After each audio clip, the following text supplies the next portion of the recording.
Now that we've gotten our contract accepted, and we may have had to go through a counter proposal here and there, back and forth for a little while to get that done, we're in the process of getting the appraisal and the inspection done. Now, I don't want to spend $450 on a house that doesn't have the right inspection characteristics if it's not as perfect as we thought it was when we looked at it.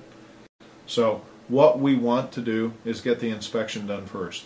At my website, denverrelocation.com, you'll find a list of appraisers and inspectors that I've used. The inspectors are all vetted, if you will. They've gone through years. I've attended hundreds and hundreds of inspections. I pretty much know what they'll say, and as we're looking at homes, you may actually hear me say, this is what the inspector will say, because that will be an issue or that won't be an issue.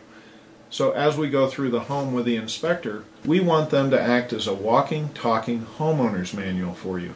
It's one of the reasons you need to be there for the inspection if at all possible. If you can get there for the inspection, you'll learn a lot about how to maintain the house and how to reset the GFI in the kitchen when it trips.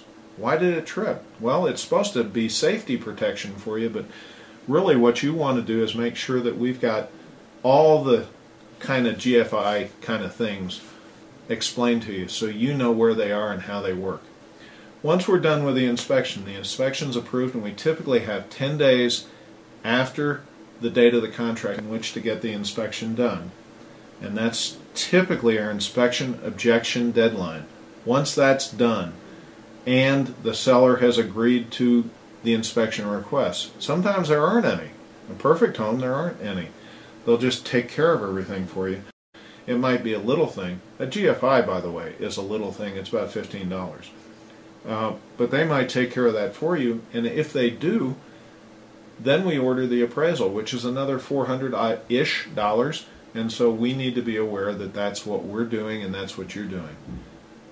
Once that appraisal is done, that's the third person who's to buy the house.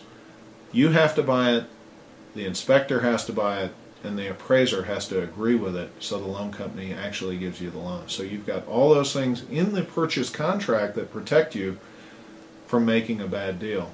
And that's what I'm here to do too. I'm that other layer of knowing where the houses are that you may want and how to find them, how to contract them, how to inspect them, how to get them appraised. Once we're past that, we're pretty much on to the next phase, which is the closing and moving in.